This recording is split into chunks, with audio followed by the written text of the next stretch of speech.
Indiana Hoosiers.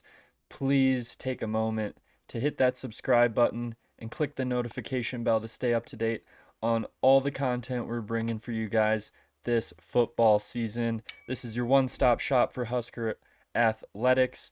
We're talking football, basketball, volleyball, anything you could possibly want. We got it for you here. But without further ado, let's jump right into the Indiana Hoosiers. I wanted to start off by doing what we always do. We're going to hop into the tape. We're going to watch some tape from the only two decent teams that Indiana's played, Northwestern and Maryland. Not sure either of those two are quality football teams, but that's who's on their schedule. So that's what we're going to watch. Let's head on over here.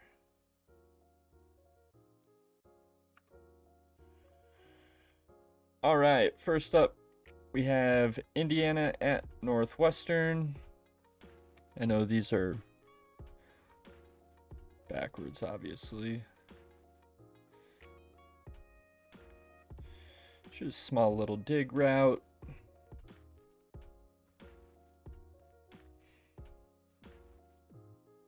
Another play action. Get prepared to see a lot of that.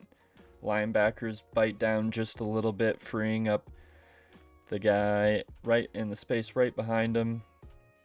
They're going to run a lot of this play action, so be prepared. The linebackers really have to be on point this week with how many RPOs there are.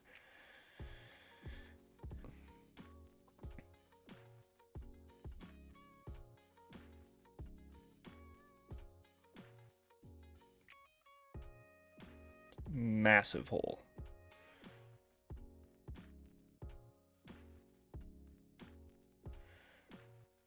Like, see how little pressure they're getting on the quarterback. Also, they love playing zone coverage.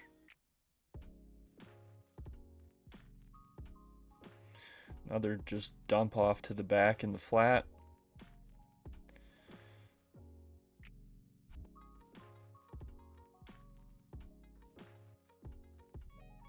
You notice they don't really attack too much. Another play action. Pocket breaks down. That offensive line is garbanzo beans.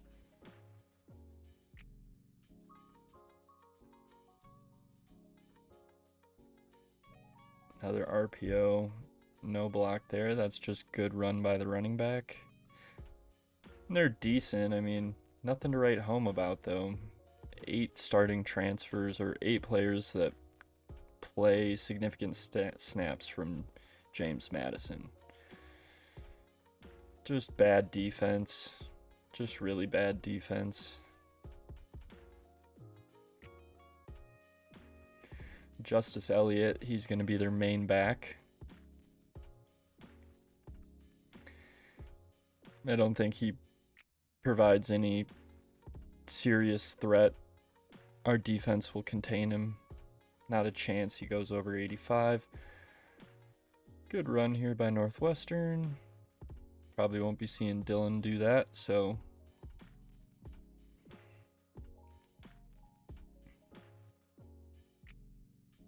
good pass.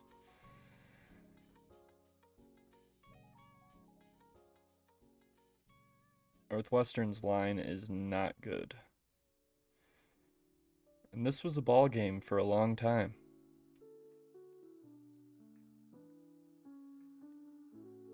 Good pass to the tight end. Wide open in the middle.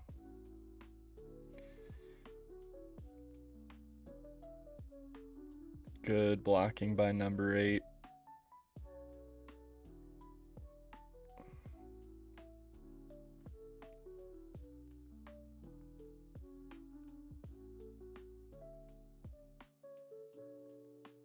Just enough. Yeah, he might have held him up a little bit, but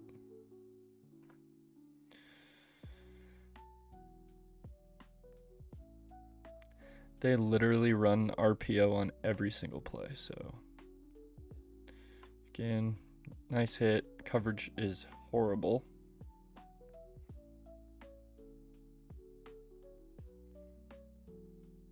Bad tackling.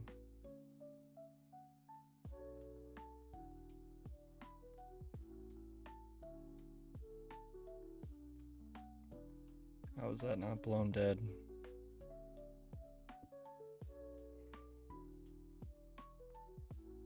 Yeah, right. Beautiful catch. Not that great a throw.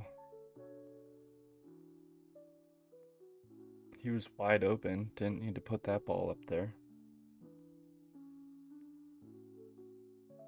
Literally no one around him.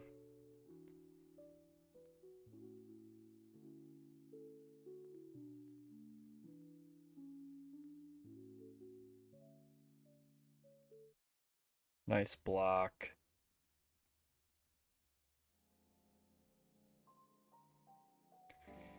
Indiana's lines are suspect, I'll tell you that.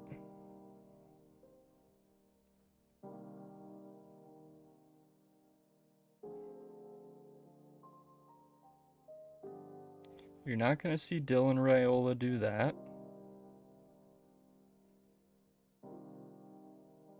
Jesus, he is just not comfortable in the pocket at all.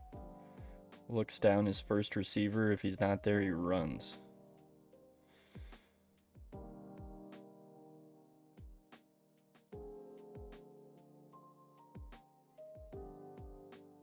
Another delayed handoff. Got to be better than that.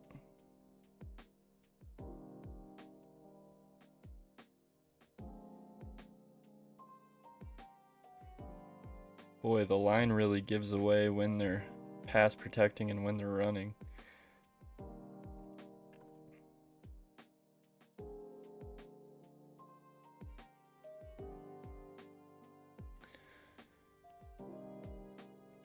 Hopefully Wright, John, and Giff all take note of that. You see that? You see how differently the offensive line comes off the ball when they're... See that?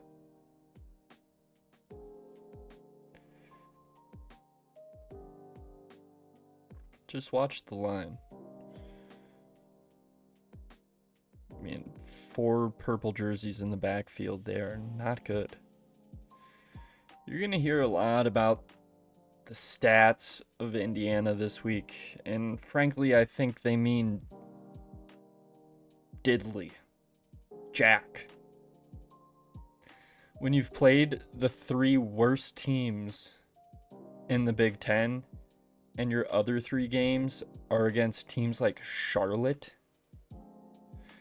it's crazy the amount of respect this team's getting for doing nothing.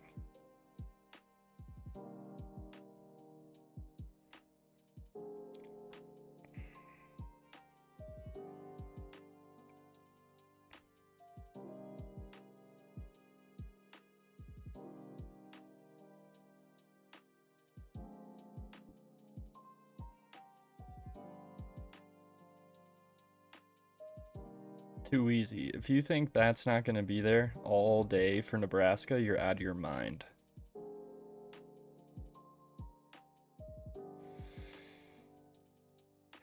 And Indiana has not played anyone close to Nebraska's defense.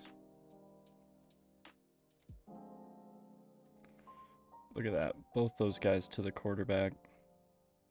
Bad tackling. 3 broken tackles. 4 broken tackles. 5th guy brings him down. We saw this when we watched the UTEP tape against Northwestern. I think it was UTEP. Northern Iowa, maybe? I don't know.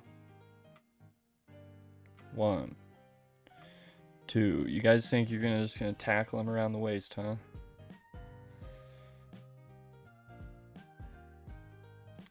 Pretty good coverage.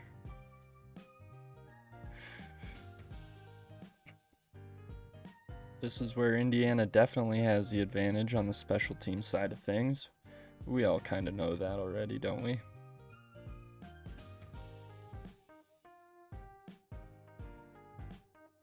Again, pocket didn't even break down that bad. Oh, it works out for him though. Big pass.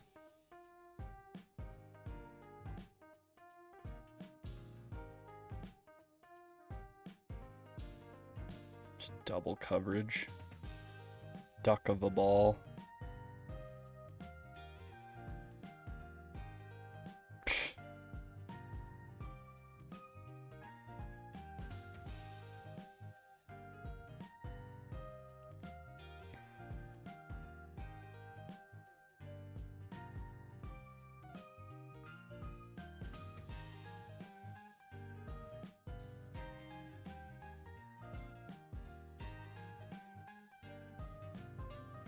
Oh my lord.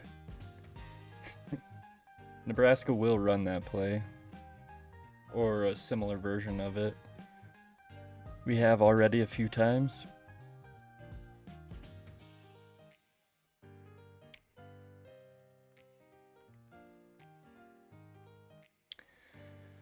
Good catch.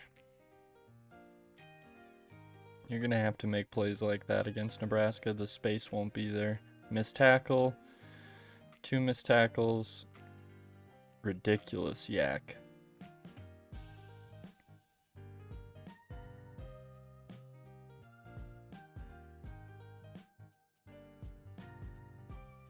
The difference between this tape and Nebraska is Nebraska has Nash and Ty in the middle. So all these RPO delayed handoffs are going to get stuffed.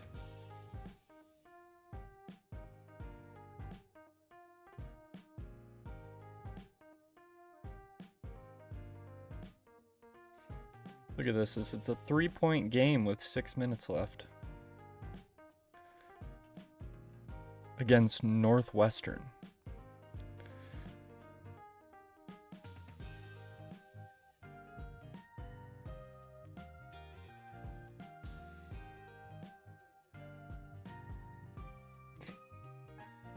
This is where the game starts to get out of hand.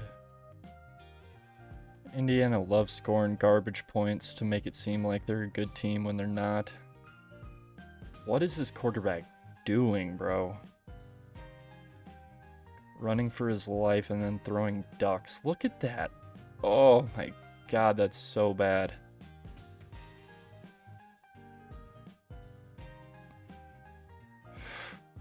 Jesus. Oh, that one, his arm got hit, but still. Duck City.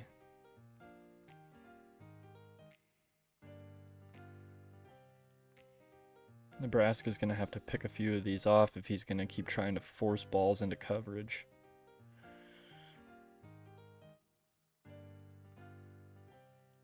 Holding? Oh, Jesus criminy.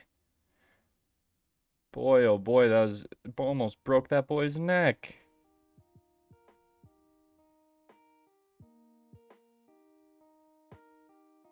Nice play design.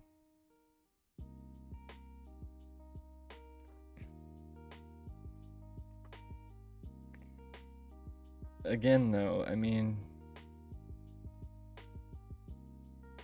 you're playing like you have players from James Madison. These little float passes to, what is that, a fullback? Like, that shit doesn't work against real teams, dude. Now Indiana's down by 2 scores.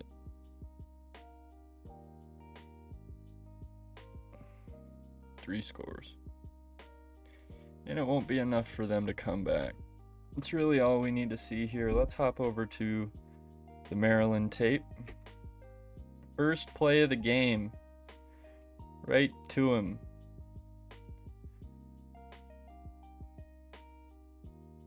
Nice return. Slow as shit.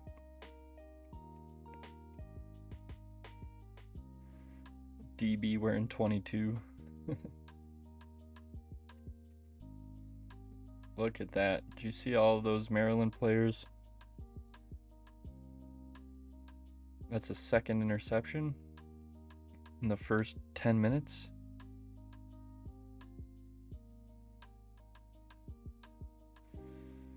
Too easy. There was a bunch of Maryland players in the backfield there, too.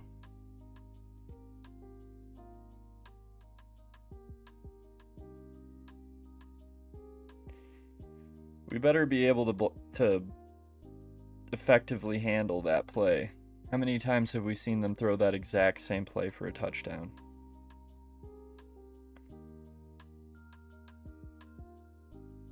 Just undisciplined defense.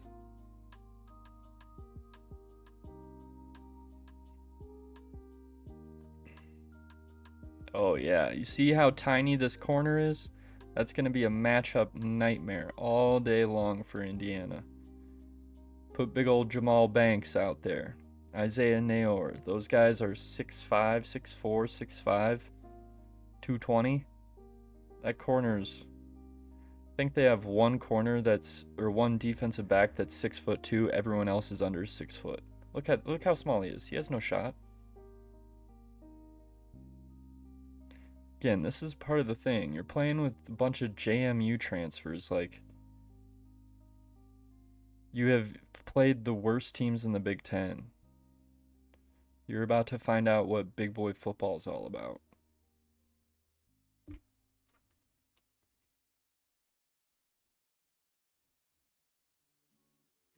Nice punch out there.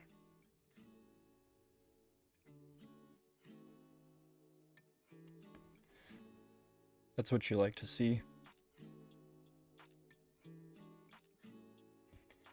It's just bad defense. Turn around and look at the ball.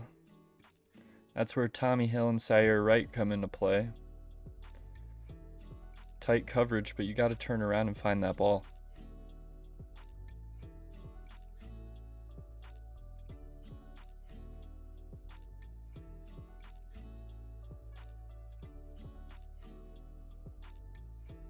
Back shoulder.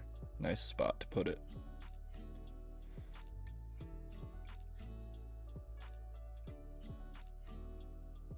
I remember this. Beautiful catch.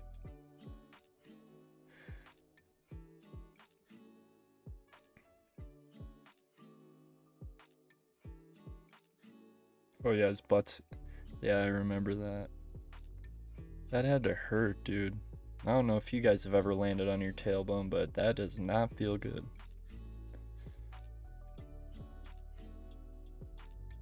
Oh my god.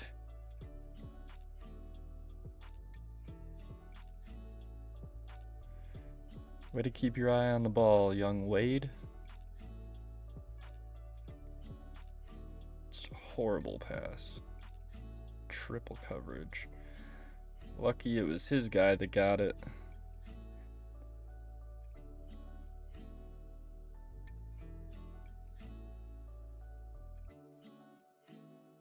Just bad defense. Where were the linebackers at? Look at, he just gets caught up between them. Gets caught up, can't see around the lineman. Gotta be gap sound. Nice big run by Maryland.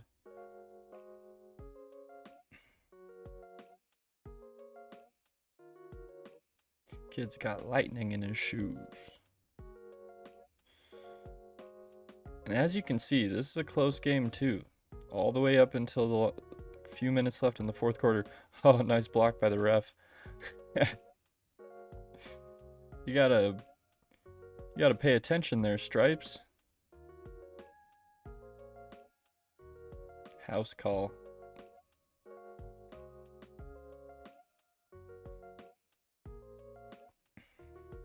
RPO again, imagine that. Again, weak defense. Elijah Surratt, he's their leading receiver.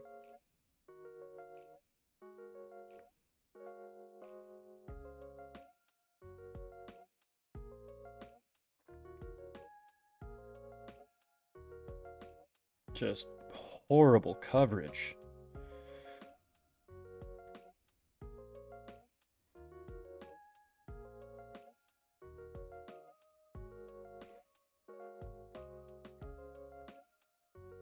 Again, what are you doing, buddy?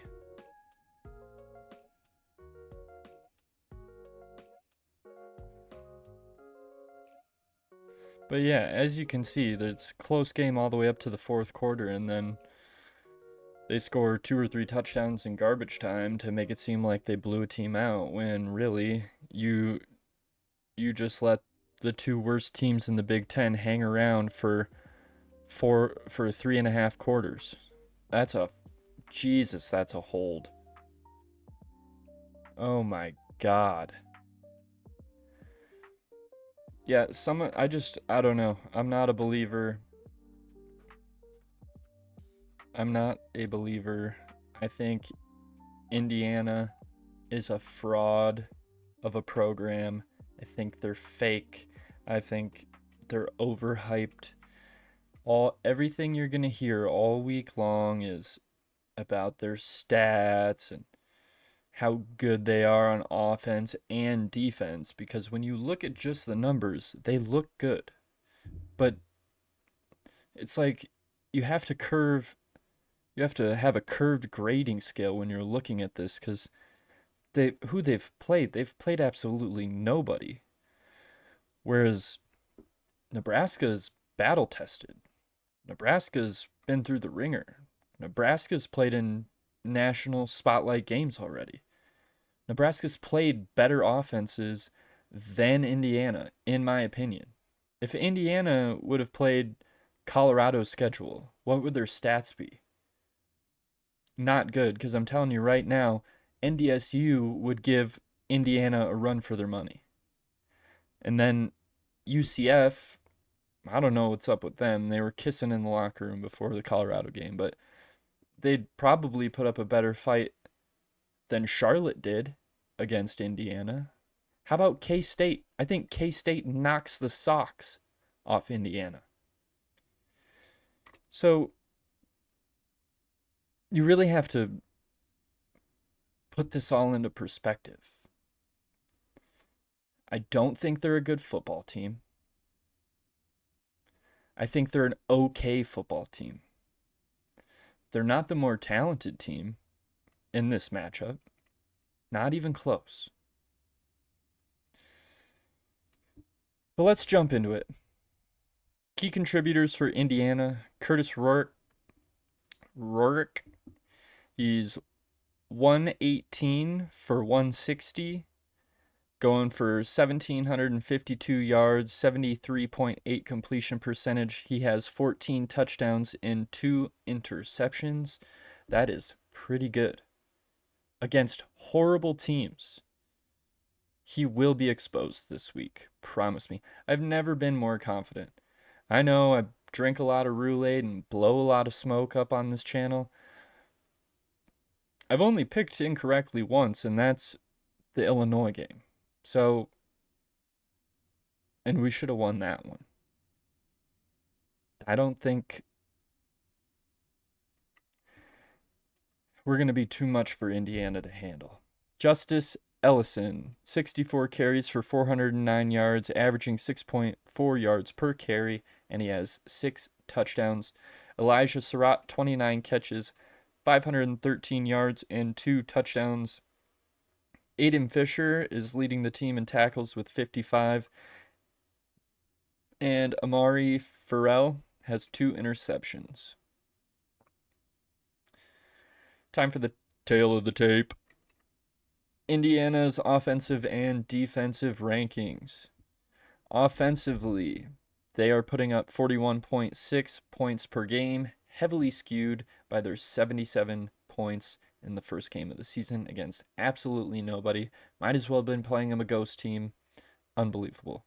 Yards per game, 478. That ranks 9th. Points per play, 0.605. That's 10th in the country. Yards per play, 7 yards. That's 11th in the country. And they score 96.5% of the time from the red zone. That is 12th in the country. Defensively, They're allowing 17.2 points per game. That's 12th in the nation. They're allowing 282.6 yards per game. That's 11th in the nation. Giving up .278 points per play. That's 18th in the nation. And allowing 4.6 yards per play. That's 16th in the country. Now, here's a very interesting statistic that makes me think that all of their defensive rankings are just a bunch of hogwash. Opponents are scoring 100% of the time in the red zone against Indiana's defense. You sure about that? Something seems off to me. I smell bullshit. Time for Nebraska's offensive and defensive rankings, as things have changed in the last few weeks. Nebraska's averaging 26.8 points per game on offense. That's 61st in the country. 370.4 yards per game. That's 73rd in the country. And .377 points per play. That's 65th in the country. And gaining 5.2 yards per play. That's 86th in the country.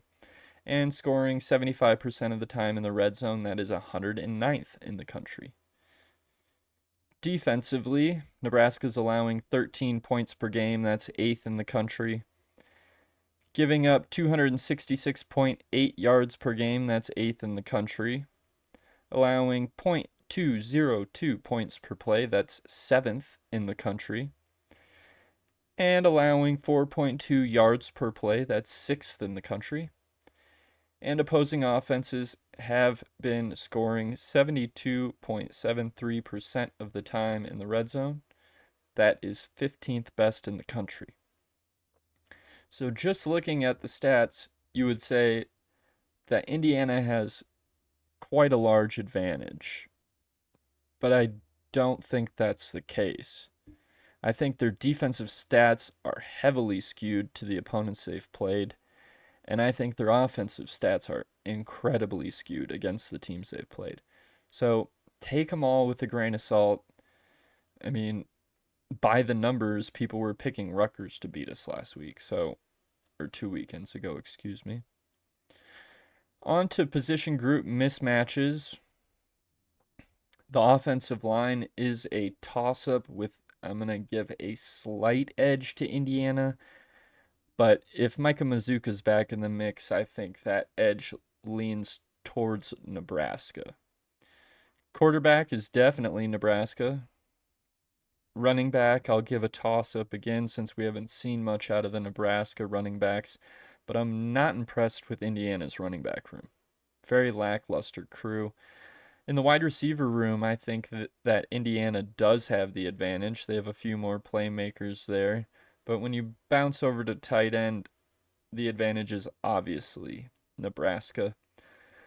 On the defensive side of the ball, Nebraska pretty much has the advantage everywhere. I have Nebraska with the better units on the defensive line, linebackers, defensive backs, safeties. So pretty much all of the defense is advantage Nebraska. And if you've watched any games this year, you know why. They're playing lights out. They're playing at a top 10, top 5 almost defense in the country. I mean, hovering right around that 6, 7, 8 slot, depending on where you're looking. But very stout defense. Special teams has to go to Indiana. We all know that. There's no chance we're giving Nebraska the advantage in special teams, probably for the rest of the season, unless something dramatic happens. We will see. And then as far as coaching, advantage Matt Rule and the Cornhuskers. Kirk Google Me Signetti just doesn't have the high level experience that Matt Rule has. So obvious advantage for Nebraska. Let's hop into the keys of the game for Indiana. Like every week, I will give you the keys to the game for each team to win. Today we'll start with Indiana. Start fast. Don't start like you did against Maryland and Northwestern. If you start slow, advantage Nebraska. Can their receivers do damage against Nebraska's NFL-studded defensive back room? How does Tommy Hill look if he's back in the game? And Sire Wright. How's the staff going to mix up where they're playing and what's the lineup look like? If it is Tommy Hill and Sire on the other side, can the receivers get separation and do damage? I'm not sure. Play action. As we saw in all of those highlights, they love play action. They're going to call an RPO almost every single play. Can you effectively run your RPOs and pull the linebackers and defensive backs out of position and out of coverage? That's going to be a major key for Rourke in the Indiana Hoosiers. And then next, can Indiana's offensive line stop Nebraska's top 5? Number 1 in the Big Ten, Nebraska's pass rush. Can they stop it? I find it hard to believe. Rourke's been sacked 5 times, but he's only been pressured 25 times on 177 dropbacks. So when we look at that 73.8% completion percentage, that's predominantly because he's faced zero adversity. He's only been pressured 25 times on 177 dropbacks. You do the math, dude. That's crazy. The keys to the game for Nebraska, I think, are much more simple because Nebraska's the better, more talented, more physical team. Run the football to take some pressure off Dylan Raiola. This has been a key every single week. You have a true freshman quarterback. You have to take some pressure off him any way you can. Our run game has been abysmal. Find some way to get the ball moving in between the tackles. I'm not talking about jet sweeps and screen and bubble passes and all of those things that you can kind of do to offset your running game with like different kind of passes to take pressure off the QB. You have to be able to run the ball. This is the Big Ten. Pound the rock down their throat. Second, win the turnover battle and don't force balls into coverage.